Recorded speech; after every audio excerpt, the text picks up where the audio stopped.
aí galera, tudo bem? Pois é, estamos de volta e vocês já estão cansados de saber que a igreja daquela época tinha uma enorme discordância na maneira como os gentios estavam sendo admitidos na nova fé. Paulo até tentou promover a unidade, fazendo com que as igrejas gentílicas dessem ajuda financeira para os irmãos da Judéia, mas ele não teve muito sucesso não. Isso explica também o fato de Paulo não desistir de ir para Jerusalém mesmo com todas as pessoas dizendo o contrário. Ele, mais uma vez, queria tentar unir a igreja que estava dividida. Paulo chegou em Jerusalém. O boato que estava rolando é de que ele ensinava os judeus que vinham do exterior a abandonar os costumes de Moisés, dizendo que não precisavam se circuncidar, nem precisavam andar segundo os costumes da lei. Eu e você sabemos que isso é uma grande mentira.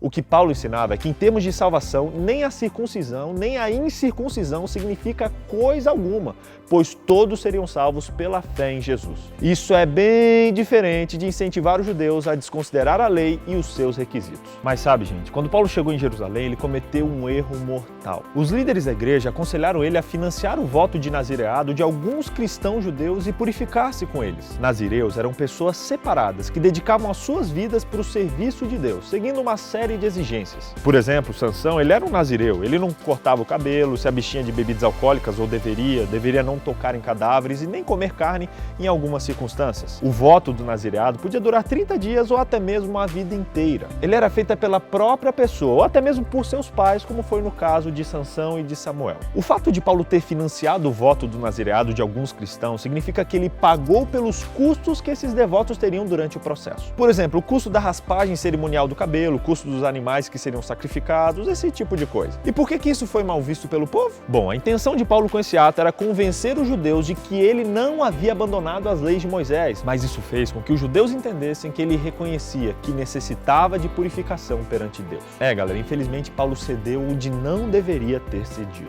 E esse ato falho lhe custou a honra e implicou na comprovação do que ele mais temia: a ideia de que haviam dois evangelhos, um para gentios, que é a salvação pela fé, e outro para judeus, que é a salvação pelas obras. Uma outra coisa, galera, é que a tradição judaica ela era tão severa que determinava que qualquer pessoa que viesse de terras de gentis não podia entrar no templo. Ela era considerada como impura. Isso era tão sério que na entrada da cidade haviam cartazes avisando os gentios de que se ele entrasse em Jerusalém seriam responsáveis pela sua própria morte. Um dos companheiros de Paulo era gentio e a oposição se aproveitou disso e acusou Paulo de ter introduzido um gentio impuro no pátio do templo, o que não era verdade. A multidão avançou para cima de Paulo e ele teve que ser resgatado por tropas romanas e levado para uma fortaleza. Enquanto Paulo estava sendo levado, ele pediu permissão para se dirigir ao povo. E em seu discurso ele contou a história de sua conversão, destacando ali sua devoção ao judaísmo, a ponto de perseguir os que acreditavam em Jesus. Paulo contou também que quando teve seu encontro com Jesus, muita coisa lhe foi revelada e que ele não teve escolha a não ser obedecer a ordem de pregar aos gentios. Mas infelizmente o discurso de Paulo não deu muito certo. Quando ele afirmou seu compromisso com os gentios, ele parecia estar confirmando a veracidade das acusações contra ele, e a multidão ficou ainda mais irritada. Que confusão! O comandante romano decidiu interrogar Paulo com açoites, mas, além de ser judeu, ele tinha cidadania romana e, por isso, não podia ser sujeito a esse tipo de tortura. Quando o comandante percebeu que Paulo não representava nenhuma ameaça para o império, já que a questão envolvida era disputa interna entre os judeus, ele entregou Paulo para o Sinédrio. E lá, diante daquelas pessoas, Paulo mal começou seu discurso de defesa e já levou uma bofetada na boca, sério.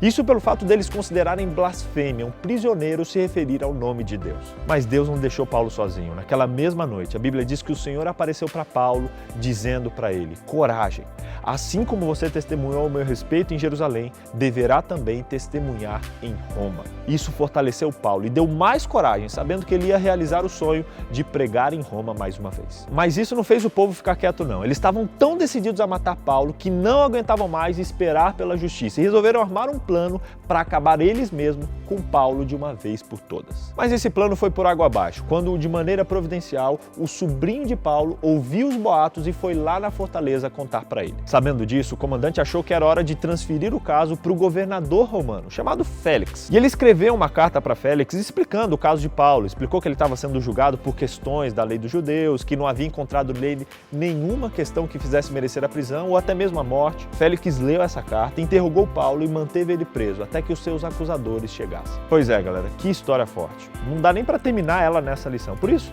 a gente vai continuar ela semana que vem. Mas resumindo, primeiro, os judeus estavam acusando Paulo de estar abandonando a lei de Moisés, quando ele dizia que os gentios não necessitavam ser circuncidados. Segundo, Paulo defendia que, na verdade, a circuncisão era apenas um símbolo dessa antiga aliança e não podia ser um requisito para a salvação ou perdição. Terceiro, o voto nazireado era o período de tempo em que os judeus dedicavam para serem separados para Deus.